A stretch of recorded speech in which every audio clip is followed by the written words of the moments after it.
What's it all about? Jones Moans. Hello, my name is Eva. My maiden name is Jones. The other day I was scrolling through my Facebook page and someone had posted a picture on one of the groups that I follow. It was a brilliant picture. It was of a big keyhole on a church door. The keyhole was framed with wrought iron in the same shape as the hole. Through the hole you could see a stained glass window at the other end of the church, so the centre of the picture had a small circular shape full of colour. This is the great thing about social media, being able to share stuff with like-minded people. Here's the bad thing about social media. While I was looking at the picture, I had the news on in the background, and as with all news at the moment, all broadcasters, all media was concentrating on one story, whether it's of public importance or people are interested in it or not. On this day, it was a story of an ex-footballer who had made a career in the media. The ex-footballer had tweeted something that was offensive to some people. Everyone went mad, and it was discussed in the UK Parliament. It was discussed just about everywhere.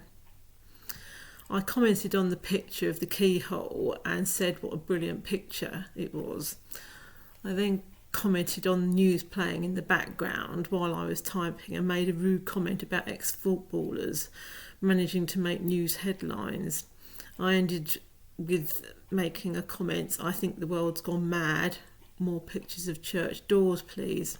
And I got a thumbs up from someone else in the group. I then got a rebuke that asked me to keep my opinions to myself, as there are enough comments on social media like that. I was going to apologise, but then I thought that would start off a debate, so I just edited my comment so it read, "Brilliant, thanks for sharing." I then got a few more thumbs up. Unfortunately, the rebuke was still sitting there, probably making the lady who put it there seem a bit bonkers, as it looked like she was shouting at me for saying, "Brilliant picture, thanks for sharing." And then I thought, should I send her a private message to apologise? But then she might think I was trying to be funny, as her rebuke was quite pointed and someone might say a bit over the top. And luckily, when I looked at the post the next day, the lady had removed her rebuke, so it just had my comment on there. So hopefully no damage done, unless she's now looking out for posts from me to make sure I'm not making an opinion.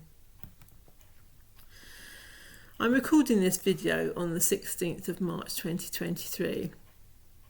Today is a special day. It's been 3 years since President Macron declared war on COVID.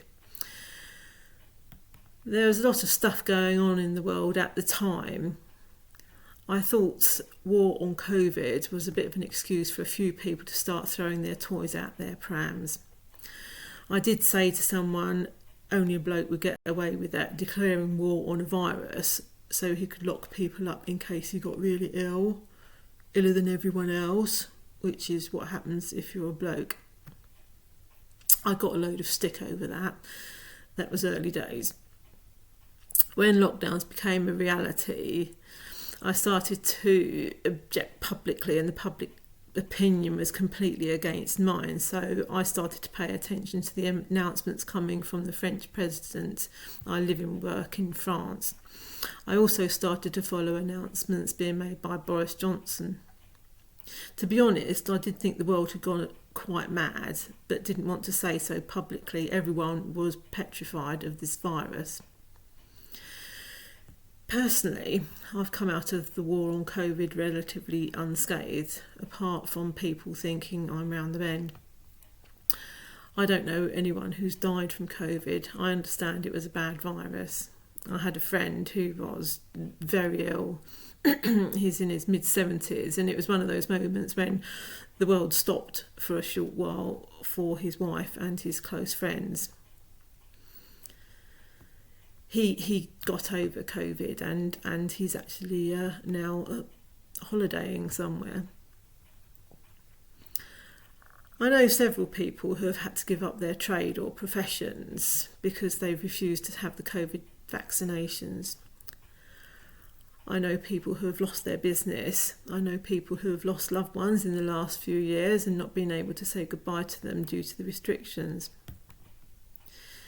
There have been lessons learned, certainly for me. I know a local couple who were not allowed to see grandchildren and elderly parents in the UK for a long time, and one of their elderly relatives needed a lot of care, so all of that had to be done remotely.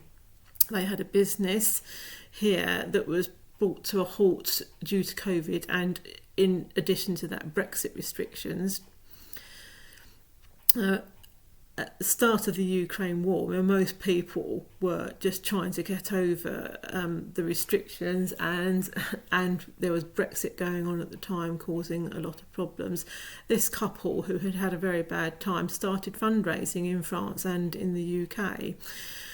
And with the money they raised, they drove medical supplies all the way to Poland in their van. It's quite extraordinary.